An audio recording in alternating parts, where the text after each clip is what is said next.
Welcome back, everyone. I am at the new location. I just finished up the video. Today is Thursday. The video is uploading that you watched last week. I'm trying to find the last couple things that I need that I already transported to this location because I have to go back to the warehouse now and finish buttoning up the 240. Hopefully in this video, I drive the 240 here. I don't know if it's gonna happen, but I'm gonna try to get it done.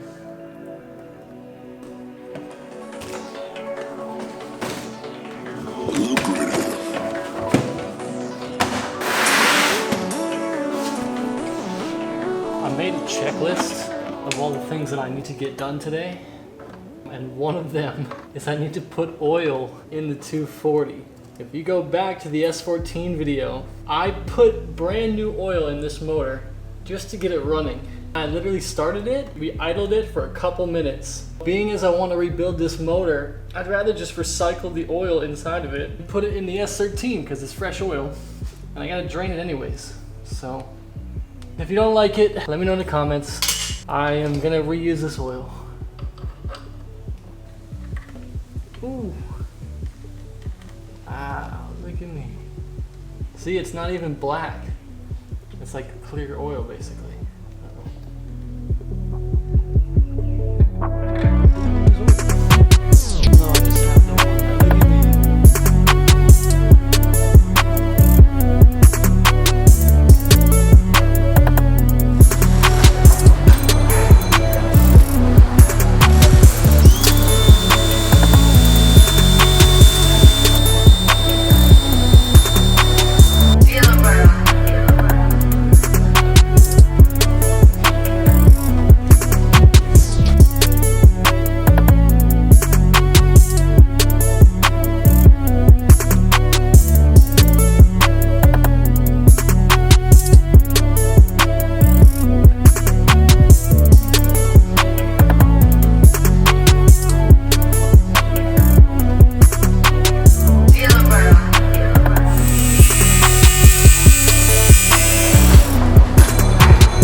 You guys know what I just did there. Basically, I had a few vacuum lines that I had neglected when I first serviced the lower portion of the intake. Pulled it back off. I had to cap a few vacuum lines off, and then I capped this one coolant outlet that ran into the throttle body cooler. I had a ton of vacuum leaks before, so I'm sure that's why the car was running so rough. I'm really excited to see how it runs. That is everything related to the cooling system. All I gotta do is put the radiator in and then hook up the upper radiator hose, and this thing will be good to go. I also want to show you guys this because it is the thing that I least want to do. This is the old exhaust. I cut it because I guess this was like a factory downpipe, and I have to weld these together. I'm going to stitch them together with my little gasless welder because that's all I have, but we're definitely going to have exhaust leak driving this thing back.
I have to finish basically everything today because I want to start this car tonight. I wrote everything out on the window here. There's a few things I didn't write on here that I remembered last night. What I'm going to do today, basically, button up these little things. I still have to fill the transmission with gear oil. Go about relocating the battery to the trunk. I looked it up. It shouldn't be too hard. I got the materials and a circuit breaker and stuff like that to keep it safe. I have to go to Michelle's shop to make a bracket for the oil catch can so that I can mount it on the passenger side, kind of by the firewall. I intend to turn the key tonight.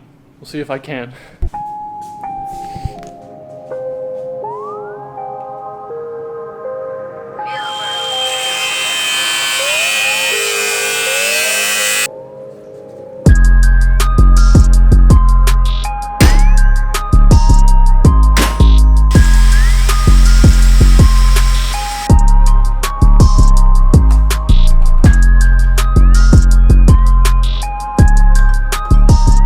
Second thought, I think I'm just going to leave this like it is for now because it holds pretty well and I do need to focus on a few other things. I'm just going to go and get the right size hoses to reach from the valve cover into this catch can and then back to the PCV, and then we'll move on to gear oil and fuel lines and other important things.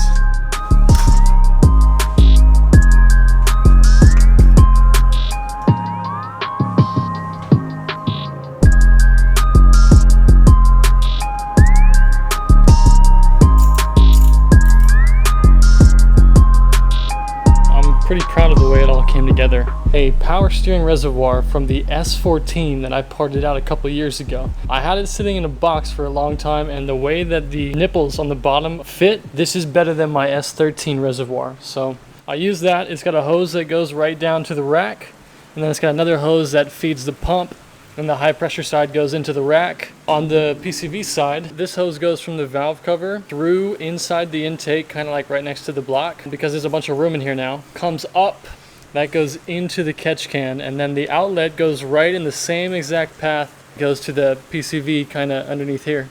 It looks really clean.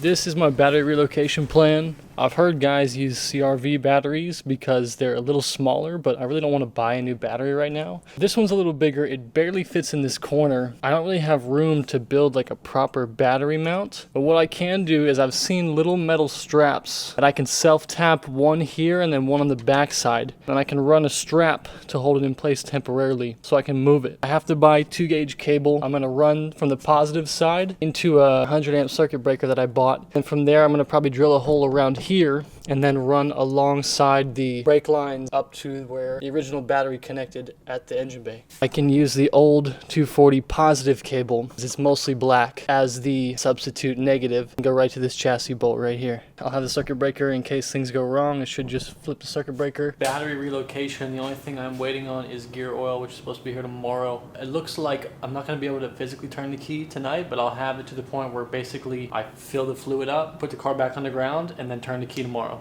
So that's the goal.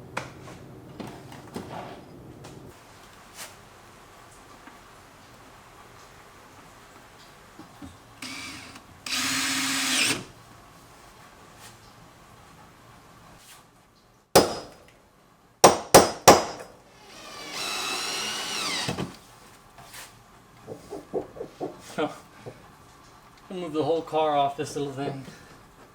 Alright, well, considering what it is and that it only costs $7, I'm pretty happy with that for a temporary battery mount. In the long term of this car, I will redo this for something a little bit more solid, but for transporting it, it should work pretty well.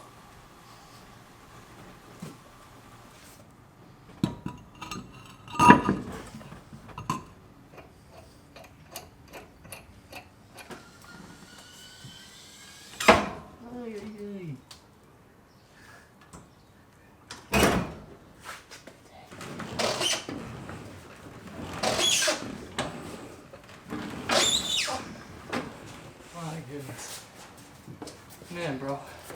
Do you have like kind of like sleepy rock? Sleepy what? Like this one, but cut it in your legs.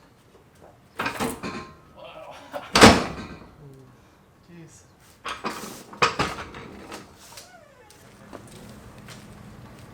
Okay. Yeah, I think so. Why is it so much heavier? I'm so used to not having a motor.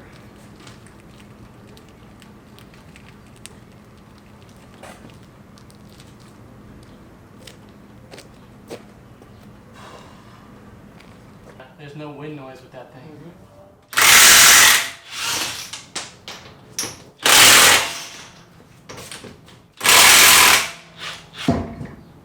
Wow. That's the heavy one. Keep holding it.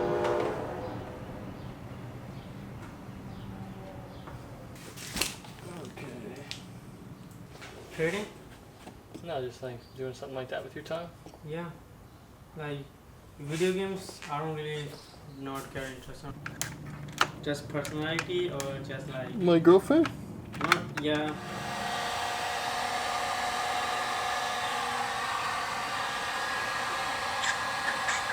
I'm from Pakistan. Nice. Yeah, it's very good. Yeah. And they're really black and they're like kind of like.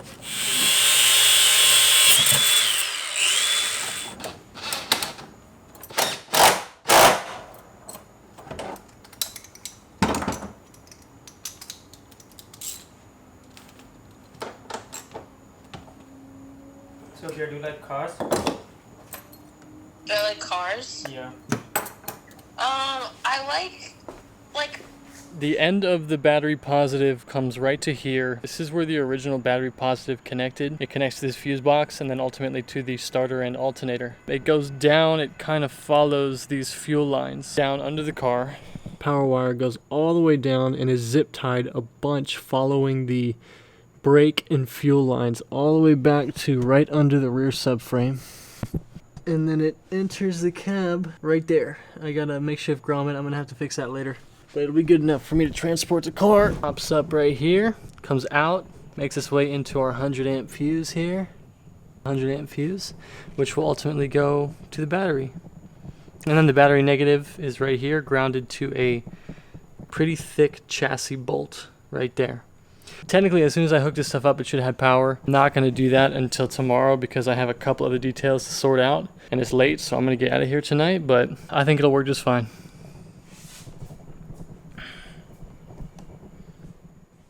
Saturday, I went and picked up gear oil. Got that taken care of. I have to connect the fuel lines, connect the terminals to the battery, put the passenger fender and the hood on, and the radiator. Should not take me long. I'm going to try and get this moving so I can start to move this stuff out.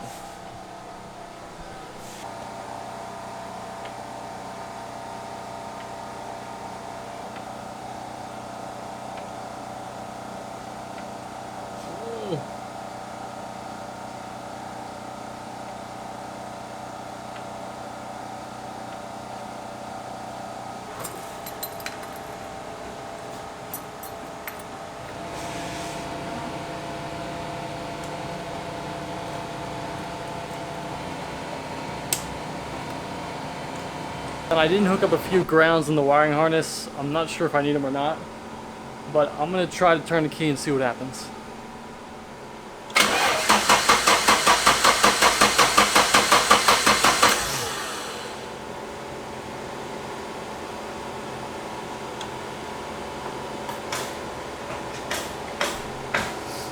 I just never have found my way around to actually doing it the right way, so I always do it like this. I always tell myself I'm going to do it the right way, and then I get in a pinch and I got to move, and how comes the duct tape?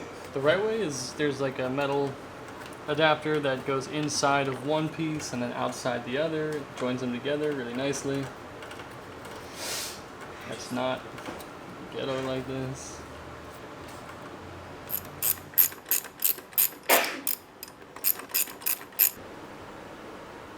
Yeah, we have no fuel. First time around, I forgot to plug the ECU in. My fault. Plug the ECU in now. We're gonna try and crank it again.